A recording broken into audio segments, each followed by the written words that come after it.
Écho d'économie. Plus de 3 millions de tonnes de cuivre exportées en 2024 par la RDC, un record historique avec une hausse annuelle de 13% selon les statistiques minières. Goma sous occupation, quel état des opérations douanières plus d'un mois après? Coup de projecteur sur la Grande Barrière, la frontière congolo-rwandaise, dans ce magazine.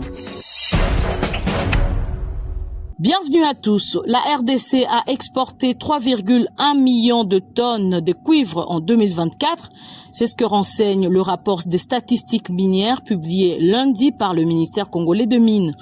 Selon ce document, c'est pour la première fois dans l'histoire minière du pays que le seuil de 3 millions de tonnes soit franchi, marquant une augmentation annuelle d'environ 13%.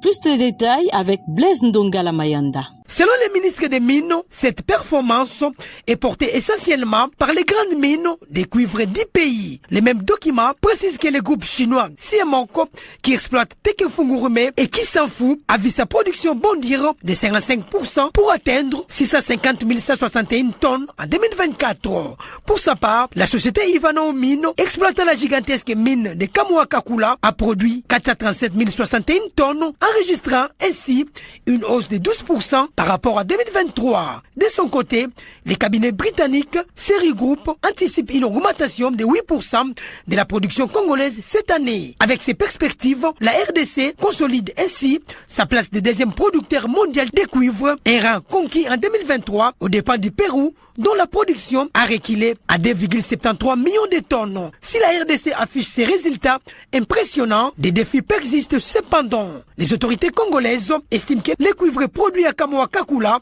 est vendu à des prix inférieurs au cours du marché, entraînant un manque à gagner pour l'État en termes de revenus miniers. Dans le même chapitre, sachez que la plupart des produits miniers de la RDC affichent une tendance à la baisse cette semaine. Seul le cobalt, dont les exportations sont suspendues en ce moment, sont en hausse pour la période allant du 10 au 15 mars 2025. Les produits agricoles et forestiers sont pour la plupart stables sur le marché international. C'est ce qui ressort de la Mercuriale publiée par le ministère du Commerce extérieur. Emmanuel Elamejoa Kabedi nous en parle. Le cuivre, le zinc et l'étain, tous affichent une tendance à la baisse au cours de la période du 10 au 15 mars 2025 sur le marché international. Même chose pour l'or et l'argent.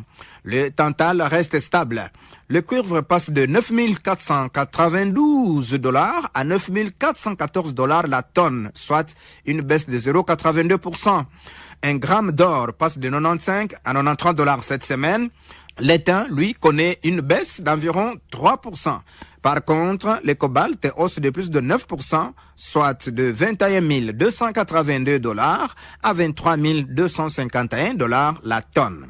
Pour les produits agricoles et autres menus forestiers, le café Robusta et le cacao sont en baisse.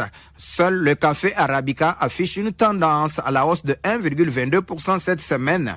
Pendant ce temps, le caoutchouc, le papaïne, les écorces de quinquina, le sel de quinine gardent leur valeur stable pour la période du 10 au 15 mars 2025. Toutes ces données ont été publiées par le ministère congolais du Commerce extérieur.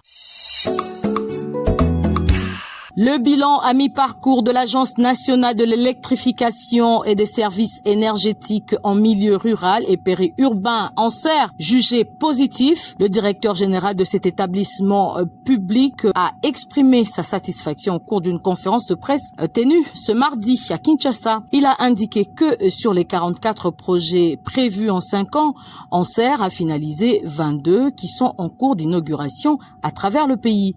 Retrouvons encore une fois Blaise Ndongala pour les explications. L'Agence nationale de l'électrification et des services énergétiques en milieu rural et périurbain continue de concrétiser sa mission de promotion de l'accès à l'électricité dans un contexte où seul l'État congolais se présente comme son unique source de financement. Le directeur général de cet établissement public s'est réjoui que 22 projets soient finalisés sur les 49 enregistrés depuis son opérationnalisation en 2020. Cyprien Moussima. Et donc actuellement 49 projets sont en cours d'exécution, 22 sont déjà finis et en essence du d'inauguration et les autres sont en cours d'exécution. Nous espérons les terminer avant la fin de cette année. Il a également assuré qu'à la fin de l'année 2025, l'ANSER attend produire 30 MW d'énergie dans les Congo profonds au profit d'environ 459 330 ménages. En 2024, a précisé Cyprien Moussima, l'ANSER s'est engagé dans des projets de grandes envergures en recourant au partenariat public-privé. Il a notamment cité le cas de l'implémentation du projet de construction de la centrale hydroélectrique de Mbombo sous la rivière Louloua dans les Kasaï centrales. Créé en avril 2016, l'ANSER a comme vision de rendre l'électricité disponible, accessible et abordable et vecteur de développement socio-économique dans les milieux ruraux et périurbains. Écho d'économie. Plus d'un mois après l'occupation de la ville de Goma par les rebelles de l'AFC M23, comment se font actuellement les opérations douanières à la frontière congolo-rwandaise, appelée communément Grande Barrière à Goma?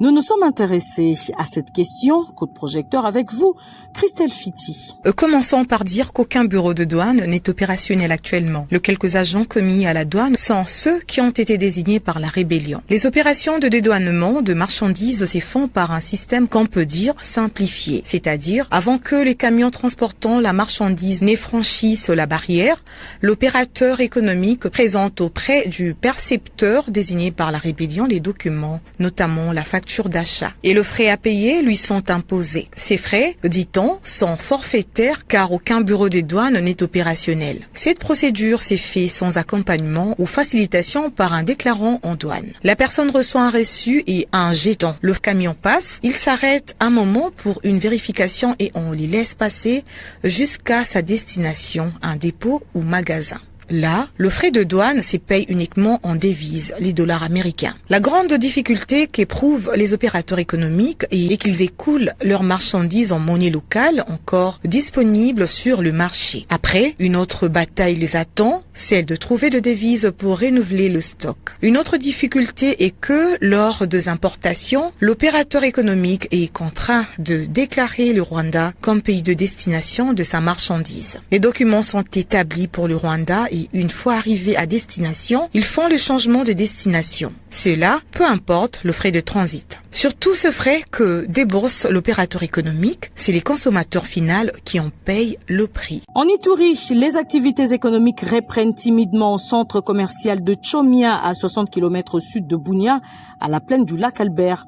Les maisons de commerce, la pêche, le marché de poissons, le transport lacustre pour l'importation des marchandises et les services de l'État sont de nouveau opérationnels.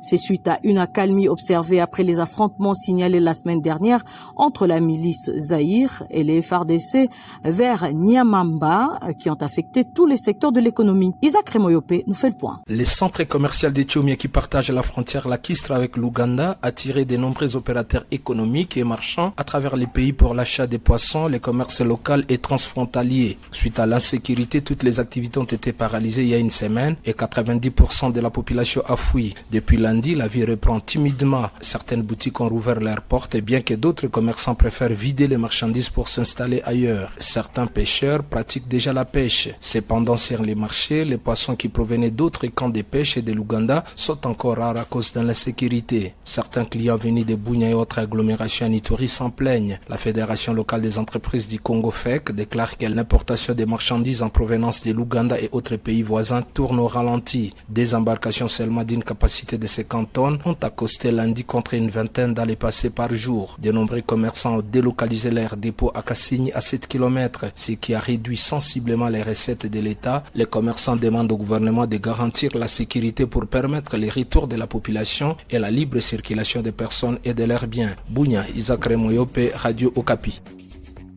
Ainsi s'achève Écho d'économie d'aujourd'hui. Merci de l'avoir suivi et très bonne suite de programmes sur la fréquence de la paix.